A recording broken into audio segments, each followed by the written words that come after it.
Well, I'm going to tell you a little story before I start preaching. This comes from my friend Josh, who goes to this church, and he became a Christian about a year ago and took off like a rocket. It's really fun watching somebody grow the way he's grown. Here's a story that comes from a week ago in his job place. I had to take a co-worker for a break to the Starbucks in our store. And as we were sitting there, my store manager walked by us. I instantly felt some kind of crazy emotions going through my heart. I believe the Lord allows me to feel people's emotions through His Spirit. As I felt these emotions, I asked my co-worker next to me if he'd picked up on anything as well. He told me no. I told him that when she comes back around, I'm going to ask her what's going on. When she came back around, I asked her if everything is okay, and she said, "Yes, why do you ask?" And I told her, because I know that everything is not okay, and I feel like something is heavy on your heart and that you need prayer. That's bold, isn't it? As I said that, she looked at me and smiled and said, That's funny, I'll see you in 5 minutes. 2 hours go by and I've not seen her. I saw her in the back room, so I couldn't take it anymore. I had to grab her and ask her what's going on. When I asked her, she looked at me and told me that 2 days before, God had told her that He wanted me to pray over her. She said, she told the Lord that because she's my boss, she's not going to do that unless there's some kind of sign. Then she told me that she got her sign when I came in this morning without her saying anything, and I told her that she had something heavy on her heart, and I felt like she needed prayer. I told her that we should go to the office and do a prayer. I like that, do a prayer. When we got there, I told her that I wanted to tell her what kind of emotions were going on in my heart before she says anything. And as I start going through the emotions that I felt, she starts crying and basically tells me that I was on point with every single emotion. Then I started to pray for her. It was the most amazing prayer that I've ever done.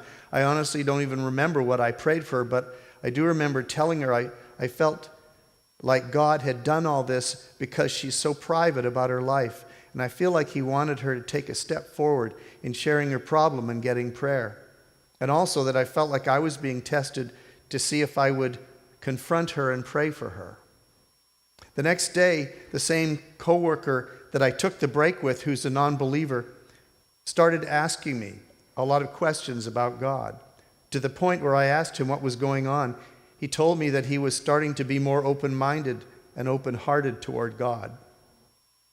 And then today when I got to work, I pulled him aside to tell him that God would not let me do my morning prayers that day without agreeing to tell him that God wanted me to pray over him and his family and their unborn baby, because they'd previously lost 2 babies before that. As I started praying, he just started crying and felt very emotional, and I told him that God loved him and that He would always be with him. Cool or what? It's wonderful. So let's just pray for that guy that he comes to know the Lord. He's next on the hit list. All right, we're on the faith series, and I'm calling this message, Help Me With My Unbelief. And there's a scripture reference that we all know. We've heard it many, many, many times. And immediately the boy's father exclaimed, I do believe, help me overcome my unbelief. Isn't that interesting? I do believe, help me with my unbelief. And this verse is where most of us live most of the time. We're in a fight for faith. We're in a fight of faith. We're faced with circumstances that deny God's ability to help us. Our rational mind says, God can't fix this. And our hearts cry out for help to believe that He can and that He will. You see, the problem is we're spiritual beings stuck in a physical world. We're stuck in a world of cause and effect. And when we can't see the cause to get the effect, our faith slides. Oh, we believe. You know, so many of us believe he can, but we don't believe that he will. Or we believe he will, but he's not able to. We need help to believe. I believe, help me with my unbelief. Where does our help come from to believe? Who's going to help us and how? Well, here's the good news. We have a faith coach. God will not leave us alone to try to talk ourselves into miracle-working faith. Jesus lives to help us to have more faith. Look at this verse from Hebrews 12. This is from the Amplified. Jesus, who is the author and perfecter of faith. See, it comes from him. We don't manufacture it. We receive it. He comes from a world of faith. Heaven is a world of faith. He comes from there as the author and the perfecter of our faith. And I love the way the Amplified puts it. The first incentive for our belief and the one who brings our faith to maturity. So he is committed to helping us in our unbelief. Now, how many of you have felt self-criticism and self-judgment because you couldn't believe the way you wanted to? Anybody? Come on, people. Let's be honest about this. We are condemning ourselves half the time. I don't have enough faith. I wish I had more faith. And we're trying to manufacture that faith and talk ourselves into something. God, Jesus, is committed to the successful conclusion of your struggle for faith. He starts it in the beginning, he works it through the middle, and he brings it into fullness. It's not just Jesus who's committing to help us to have faith. God the Father intervened repeatedly in Israel's history to engender faith in his people. Do you remember Moses? What's the story of Moses? Moses was full of confidence in Egypt. He was actually pretty proud and pretty arrogant. His plan to liberate Israel goes radically wrong when he's discovered that he's killed a guy he shouldn't have killed, and he flees and he spends 40 years in the desert. 40 years accomplishing nothing as a nobody. And a bush starts talking to him. A burning bush that will not be consumed. And a voice comes out of that bush, and it's the voice of God. When was the last, he's now 80 years old. When was the last time he had an experience like that? Never. This is a God encounter. And the voice says, you're going to go to Egypt, and I want you to go there and confront the most powerful person in the world, the leader of the most powerful nation in the world, and you're going to go and confront him on my behalf for my people, and you're going to tell him from me, let my people go. That's a big order. Nobody's been asked to do anything like that in the entire Bible. And yet, it's a burning bush that talks. And he knows he's having an encounter with God. Now, you'd think, wouldn't you, that that ought to be enough? Like, if that happened to you, go tell your boss thus and so and tell him he needs to do this. But it was an encounter with God, and you're actually hearing his voice. And it's miraculous because a bush is talking to you that's on fire, but it doesn't get consumed. You're thinking to yourself, yes, I would go and do that, right? What's Moses' reaction? No. No. I'm not good enough. I don't know how to speak. I'm not capable. Get somebody else. Can't you find somebody else? Moses has a serious lack of faith. Moses has a very big unbelief issue working in his life. So God says, You make me sick, I'll find somebody else. People like you really bug me. I could get my kingdom accomplished if it weren't for losers like you. What's God's reaction? Come on, people. What's God's reaction? No. He doesn't just repeat the command. What does he do? Moses, what's that stick in your hand? That's my stick. Throw it on the ground. God does the stick into snake and back again miracle. Now, guys, come on now. The bush talked, wasn't consumed. Now he does this stick, snake, and back miracle. Moses, are you going to go?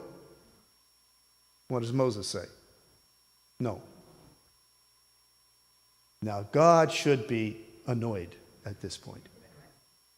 Who are you? I just did 2 of my best tricks. Like, I'm God, and I've been doing these card tricks, me and Jesus and the Spirit, working on this, and I just did this sleight of hand thing for you, and you're not willing to go? I mean, what is the problem here? And God says, okay, all right. Oh, it's disgusting, it smells. Put it back in. He does the hand, leprous in, leprous out, back again, miracle. The third God encounter. The third ridiculous, overwhelmingly conclusive, powerful, I cannot doubt again, miracle. And what does Moses say? Send somebody else. I'm a bad public speaker. You can just see God going, why did I choose him? Should have chosen anyone but him.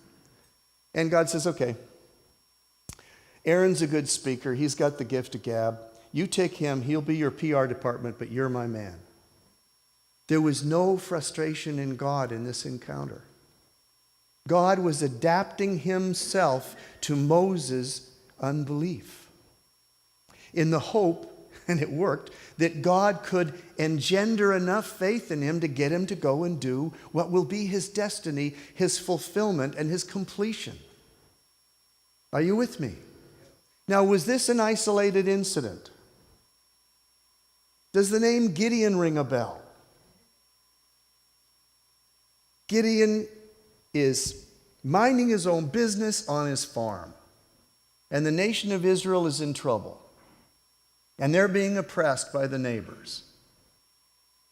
And an angel of the Lord goes to visit Gideon and says, "Oh, mighty warrior." And Gideon's looking over his shoulder like, is there a mighty warrior in the room? "Oh, mighty warrior, now this is what you're going to do." And what does Gideon say? "No, I'm not good enough. I come from a tiny little nobody family. I mean, I'm a nothing. Get somebody else." And the angel strikes a rock, and out of the rock comes fire. Guys, that's a lot like the burning bush, only this time it's the burning rock. This is a stunt. I mean, this is like, I think I just had a supernatural encounter. And what does Gideon say? No. So he negotiates with the angel of God. Well, how about the fleece trick? You know, twice with the fleece. And God does it 2 times. So Moses had 3 supernatural encounters before he would say yes. Gideon had 3 supernatural demonstrations before he would say yes. But what does he do? He goes and does it. Guys, ever heard, you make one mistake and they label you with that mistake for the rest of your life? You make one mistake and they label you with that mistake for 2,000 years? Doubting Thomas. Do you really want to wear that on your t-shirt? You go to those meetings and they put a little, "Hi, my name is Mark." "Hi, my name is Doubting Thomas." Loser. After Jesus' resurrection, Thomas, soon to be known as Doubting Thomas, refuses to believe that Jesus has been resurrected from the dead. He said he would not believe unless he saw the scars in Jesus' hands and touched the scars on Jesus' side. And Jesus appears, and his reaction is, Thomas, come and touch my scars. Don't you think that's kind of wonderful? It wasn't, Thomas, I can't use people like you. You are such a loser. You know, Jesus could have said, I can't use you. You remind me of Gideon and Moses. Do you know that Doubting Thomas took the greatest risk in the Bible? He left his country, he left his culture, he left his language, and he traveled all the way to India. And he lived in India until he was martyred there, and he brought our faith to India. The biggest doubter took the biggest risk.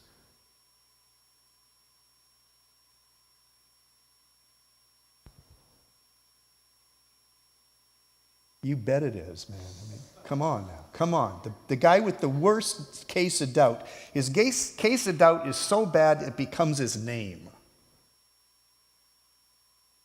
And he goes and takes the biggest risk and plants a church that's still there today.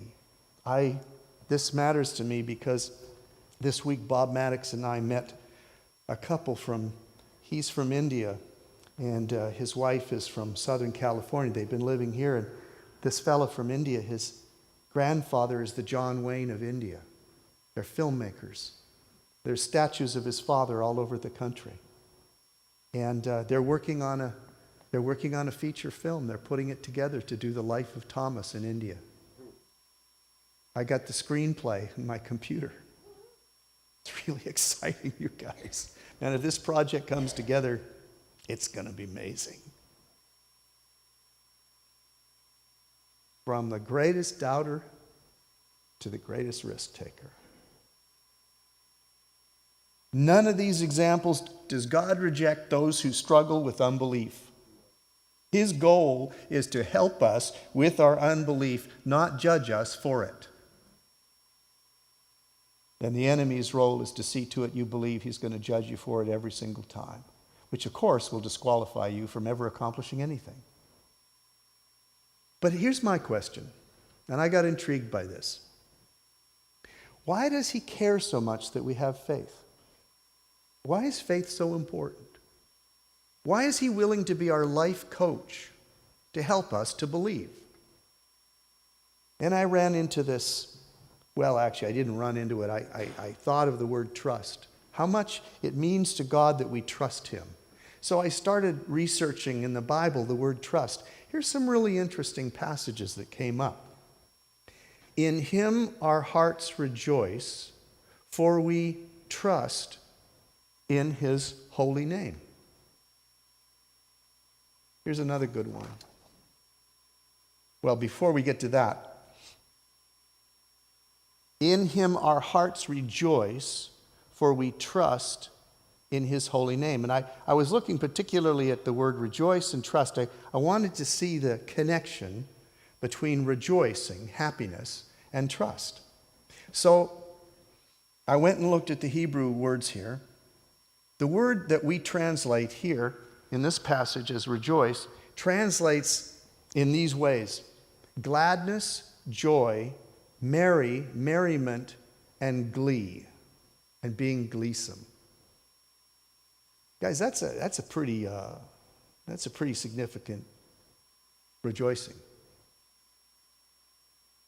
It is an emotional state we all desire and need. Does anyone here need gladness? Does anyone here need joy? Have you ever wanted to be merry just for a few minutes? I don't mean Mary Poplava, I mean Merry.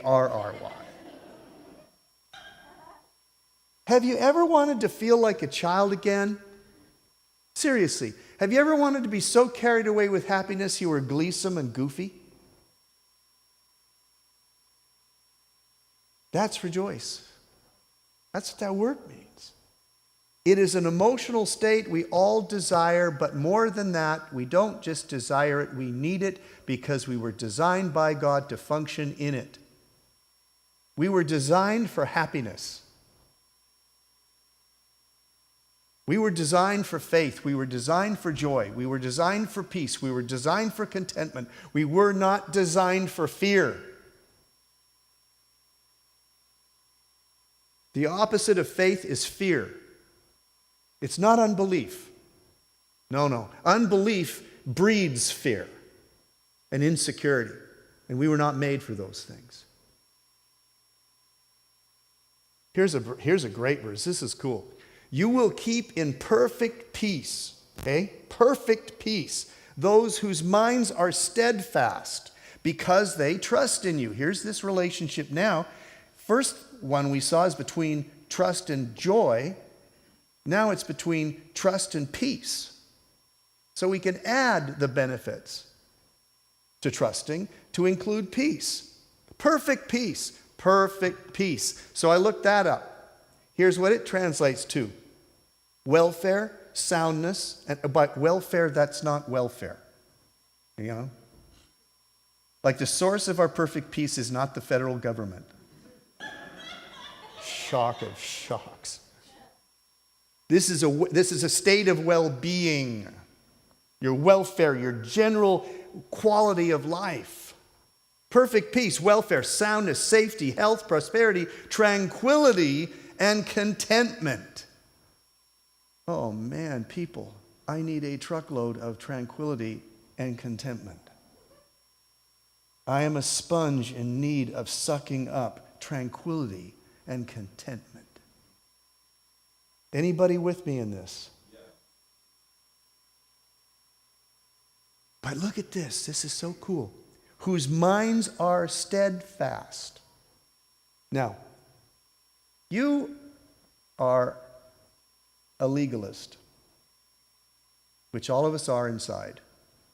There's a little Pharisee inside each one of us screaming to take control of our lives. You would think, oh yeah, I get it, yeah. I get perfect peace as long as my mind is steadfast. Great. The burden of belief just fell right back on me. I got to be steadfast. Here's the Hebrew word, what steadfast translates as.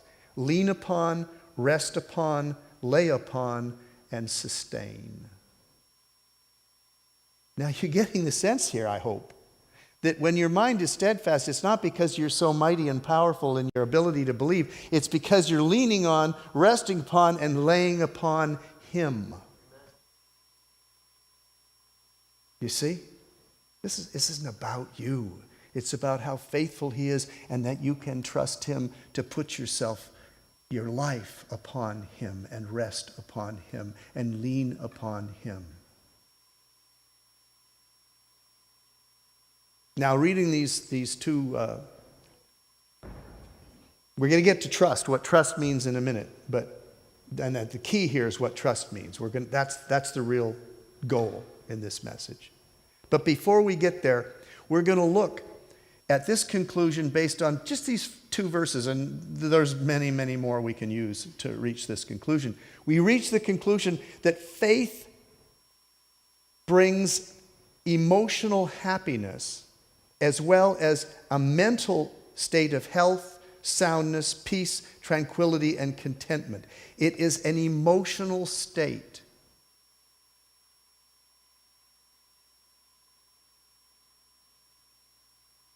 That trusting Him brings.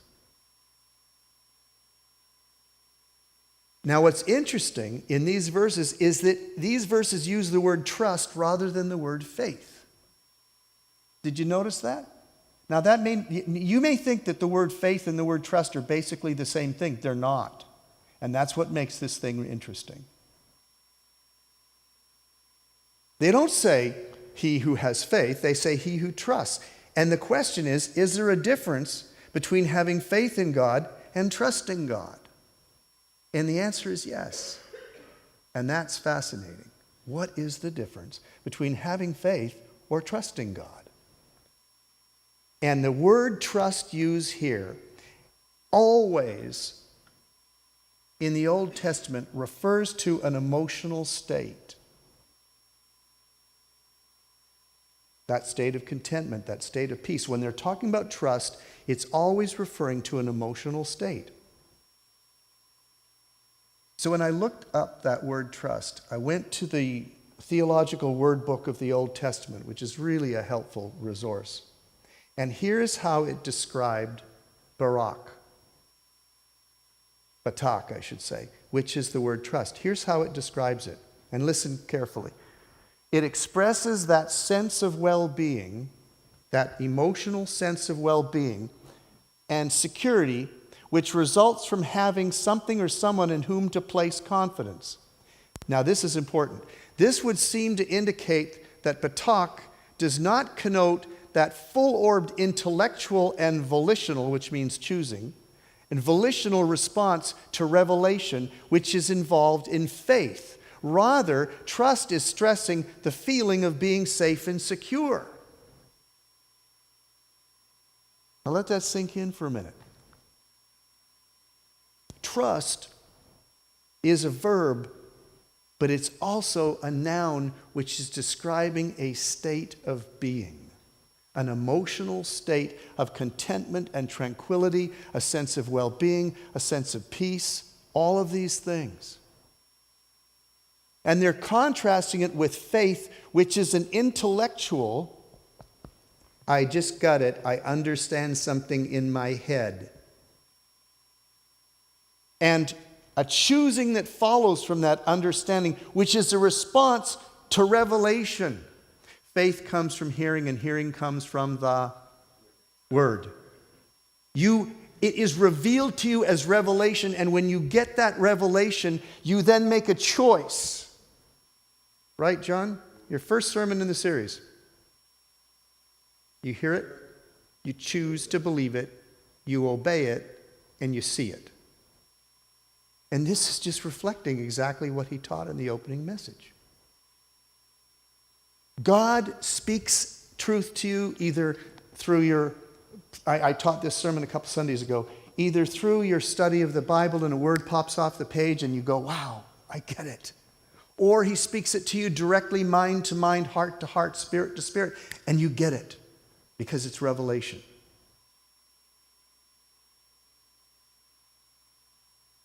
And once you have that, you have a choice.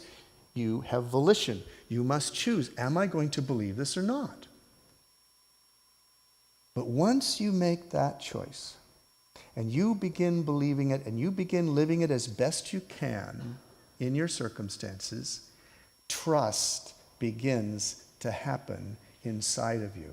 And you begin to come into that state of intimacy with God and contentment and trust and security and satisfaction that is a state of living that we all crave and we all need.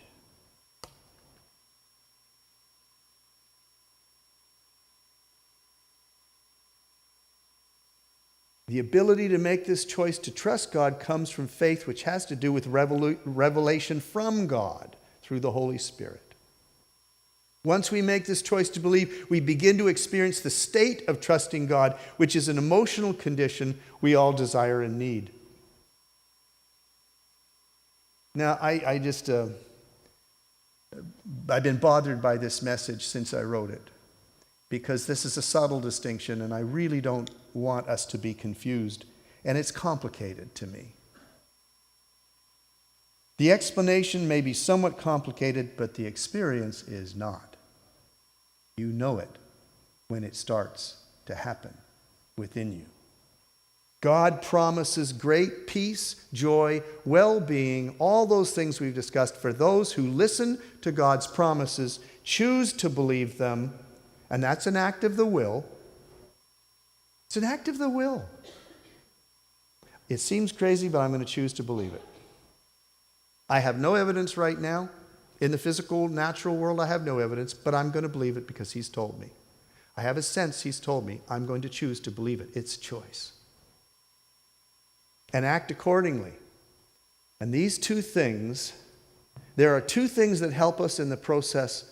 That's Canadian process. There's two things that help us in the process of choosing to believe what he said. There's two things that help us in the process. It's hard being a foreigner in a strange land. Two things that help us in the process of choosing to believe what he has said. Don't bring the next one up. Okay. There's two things that help us to believe. Make the choice to believe. That we can do. Something we can do. The first one for sure is all on us. This one's all on us. What do you think is the key in your life to beginning to believe for more and more good from God? There's something you can do. Any ideas? Definitely, he says that. But that's good. That's really good. But I forgot that. So I'd really appreciate if you don't interrupt me anymore. You're making me look bad in front of my wife. Not that that bothers me. She knows me, but you're making me look bad in front of these people who think I'm special. That's good. Ask, seek, and knock. What else? Come on. Well, if you dwell in the promises and you keep in the promises are going to speak to you. At some point, the Holy Spirit's going to yellow highlight one, and it's going to pop off the page, and you're going to begin to believe. That's not what I was thinking. Thanks again for humiliating me in front of my people. There's a practice we can choose to do which doesn't require Holy Spirit intervention in speaking. There's another practice beyond asking and dwelling in the promises that if we make it our go-to position, it's going to lead us. No. Well,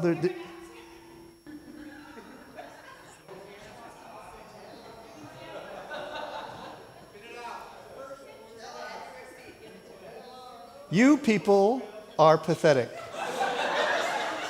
You are worse than Moses, worse than Gideon, and worse than doubting Tom. And the very fact that no one's come up with it tells us how much we need to do it. It hasn't even crossed your flippin' minds.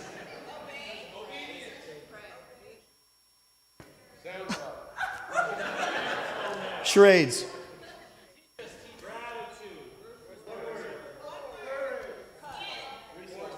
3 syllables. This is a hard one. I give up. Thankfulness. If you practice a lifestyle of looking for things to be thankful for, you will discover your faith increasing.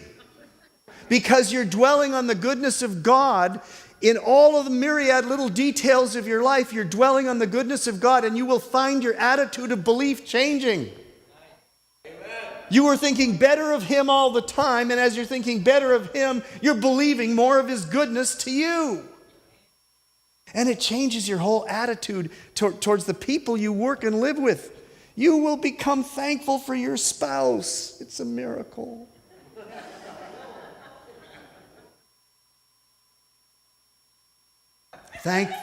Shut up.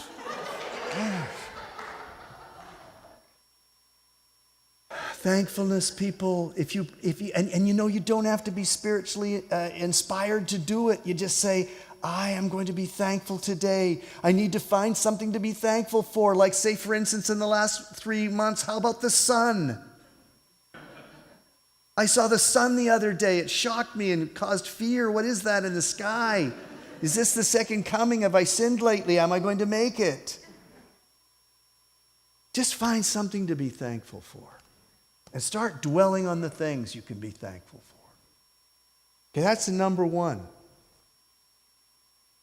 Every time we choose to find something to be thankful for, we remind ourselves of God's goodness and His love towards us. This empowers our faith and disempowers our doubt. This is why God tells us over and over again to be thankful. It's not because He needs the ego boost. It's because it is good for us. We need to be thankful. We need to be thankful. Okay, now here's a radical one. It's not going to make sense when I first say it, but you got to think about it for a minute. The second thing that will help you in coming to that state of trust and peace and contentment is this: the more hopeless the problem, the easier it is to trust God. Now that's counterintuitive, isn't it? That puppy make no sense at all.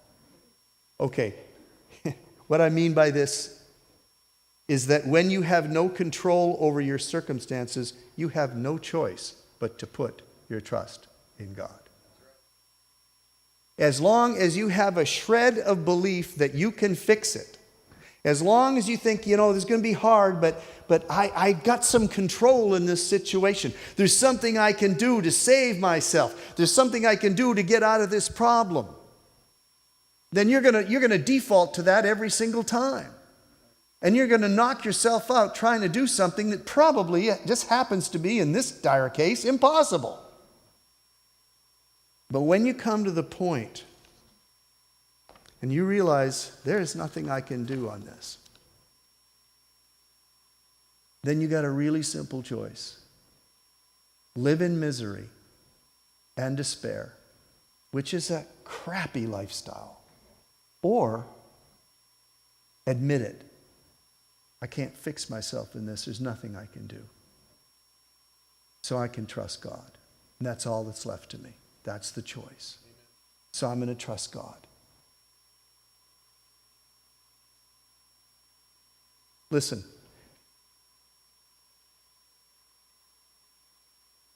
When we believe we have control over our destiny, we will withhold complete trust from God. To the degree we withhold our trust in God is the degree to which we do not experience His supernatural peace.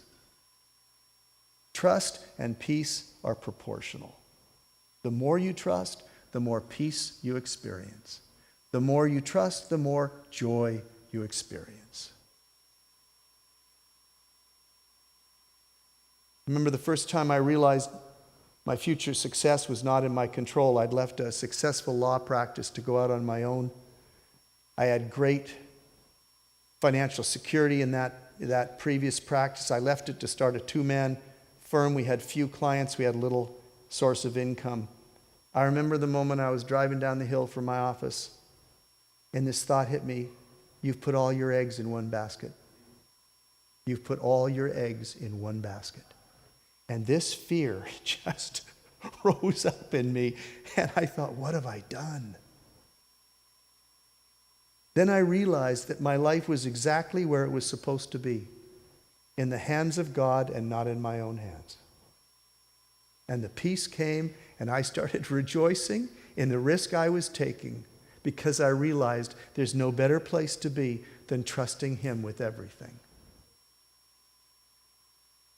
Now, there's two applications for this message for us, at least two. The first has to do with living a lifestyle of thanks and thanksgiving and thankfulness. And the second has to do with letting go of the craving for control over your life.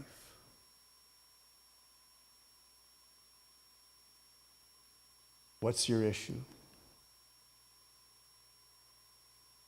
Let's close our eyes. And let's ask the Lord to speak to us about this.